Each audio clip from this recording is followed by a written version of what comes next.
There are nights in football that a country waits decades for, and Thursday at BC Place in Vancouver was one of them.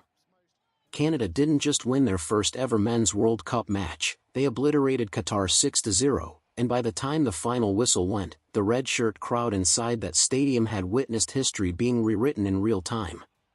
If you're a football fan anywhere in the world, this is one of those scorelines you stop and double-check, because 6 goals against a World Cup opponent isn't something that happens every tournament. So let's break down exactly how Canada did it, why it matters so much for this country, and what it means heading into the rest of the group stage. To understand why this result felt so massive, you have to go back and look at where Canada were coming from. This nation had played at the World Cup before, but never with a win to show for it. Their history at the tournament had been built almost entirely on heartbreak and near misses, a few goals here and there, but never a victory. Even 4 years earlier in Qatar, Canada were eliminated without a single win, despite genuine talent in that squad. So walking into this Group B clash as co-hosts, with their opening game in Toronto ending in a draw against Bosnia-Herzegovina, there was pressure building. Everyone wanted to see this team finally turn promise into points, and they wanted to see it happen on home soil. And the setting could not have been more perfect. BC Place was sold out, draped in red, and the energy outside the stadium in the hours before kickoff was something else entirely. Thousands of fans had marched through downtown Vancouver toward the venue, turning the walk to the ground into its own pre-match event. Even Canada's Prime Minister was in the building, taking his seat alongside FIFA's president to watch this one unfold. When a head of government clears time in a packed schedule to be courtside for a football match, you know the entire country is watching too. From the opening whistle, Canada looked like a team that had decided enough was enough. Qatar, who had opened their own campaign with a dramatic stoppage time equalizer against Switzerland, came into this match with confidence of their own, but it evaporated quickly once Canada found their rhythm. The breakthrough arrived in the 16th minute, and it had a bit of fortune behind it. Jonathan David let fly with a volley that Qatar's goalkeeper got something to but couldn't hold, and Cyle Larin, lurking exactly where a striker should be, pounced on the loose ball and buried it. He wheeled away, cupping his ears to the roaring home crowd, and just like that, the dream start was underway. From there, the floodgates well and truly opened. 13 minutes later, in the 29th minute, David got his name on the scoresheet himself, and this one was a finish to remember, a clean right-footed volley that snapped into the net. For David personally, it meant something extra. It had been over a year since he'd scored a goal from open play in the flow of a match rather than from the penalty spot, and there's nothing like a World Cup stage to end a drought like that. Then came the moment that completely tilted the match in Canada's favor. In the 33rd minute, Qatar's Homam Ahmed went into a challenge on Tajan Buchanan that initially looked like it might only cost a yellow card, with the referee even pointing to the penalty spot in the moment. But once the video assistant referee stepped in and the officials reviewed the contact, the call changed entirely. The penalty was overturned to a free kick just outside the box, but Ahmed's caution was upgraded to a straight red. In the blink of an eye, Qatar had lost a player, lost any hope of a soft landing into the break, and now had to play out the rest of the half a man light against a Canadian side that smelled blood. Canada made them pay before halftime was even finished. Deep into first half stoppage time, David completed his brace and then some, pouncing in a goalmouth scramble after his own effort kanonied back off the crossbar. The ball pinged around the 6-yard box before David forced it home, and Canada walked into the dressing room at the break leading 3-0 against 10 men, already as good as in dreamland.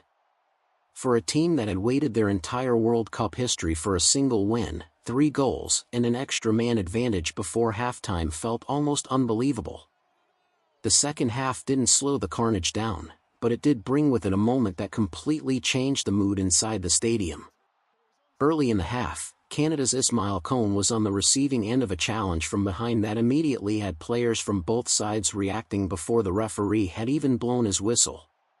You could see it in real time, Canadian players surrounding their teammate with their hands on their heads, and even Qatari players standing back in visible concern, because everyone in the vicinity knew instantly that this wasn't a normal knock. Cohn was eventually stretchered off with what was described as a serious injury to his lower leg, and the player responsible, Asim Madibo, was shown a straight red card for the tackle.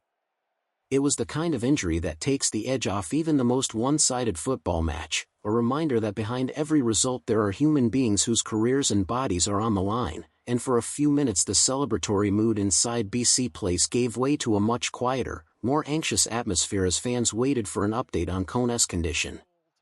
Once play resumed, Qatar were down to 9 men, and the gulf in numbers was simply too much to overcome.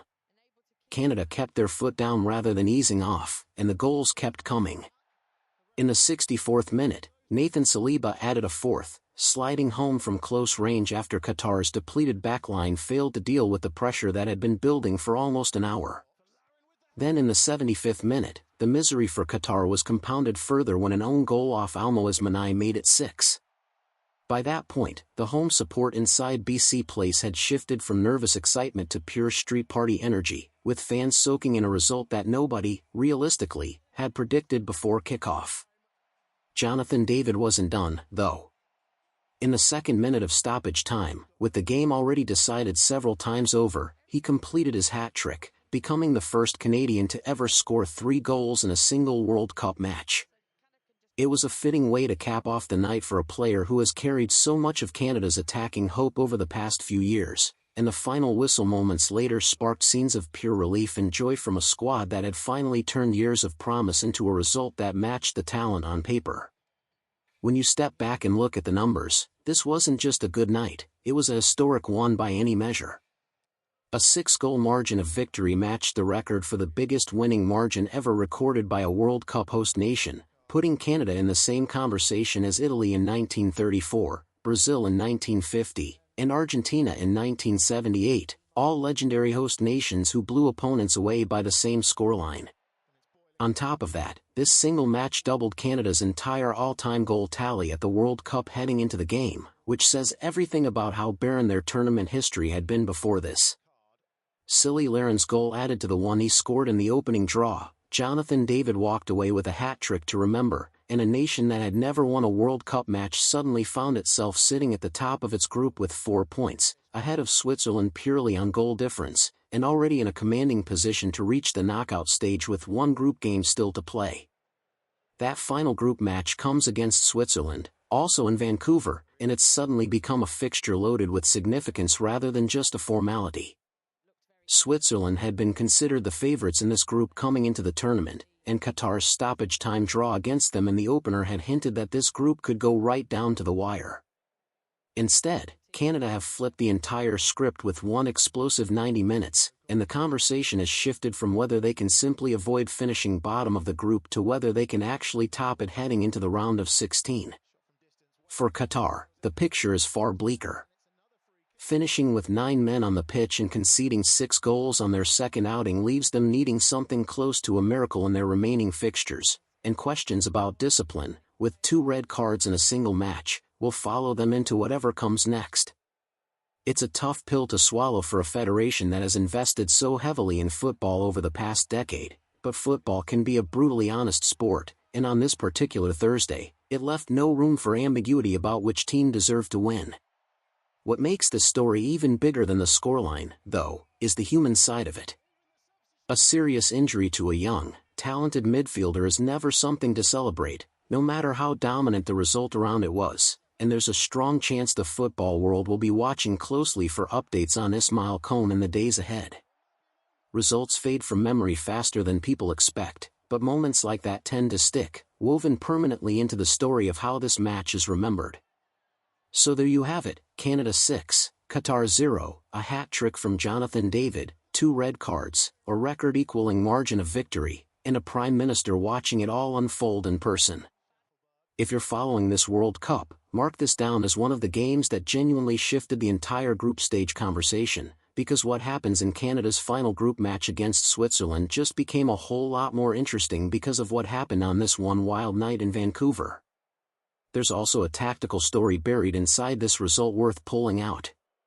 Under head coach Jesse Marsh, Canada pressed Qatar high and aggressively from the opening whistle, never letting their opponents settle into a passing rhythm at the back. That pressure was a big reason Qatar's defenders kept making rush decisions in dangerous areas, and once Qatar dropped to 10 men and then 9, the pressing became almost impossible to escape, with Canada's wide players repeatedly finding pockets of space behind a backline that no longer had the numbers to cover every run. It's also worth talking about what this means for Jonathan David specifically, because a World Cup hat-trick doesn't come along often, and doing it on home soil adds another layer entirely. David has spent recent seasons establishing himself as one of the most reliable finishers in Canadian football, but there had been a quiet frustration building around his finishing in open play, since so many of his recent goals had come from the penalty spot rather than from genuine in-game movement. Breaking that pattern with a clean volley, following it up with a poacher's finish from a scramble, and then capping the night with a stoppage-time finish to seal the hat-trick is about as complete a response to that narrative as a striker could give. Expect his name to feature heavily in Golden Boot conversations for the rest of this tournament. If you enjoyed this breakdown, make sure you're subscribed, because there's a lot more World Cup coverage coming as this group stage heats up, and you won't want to miss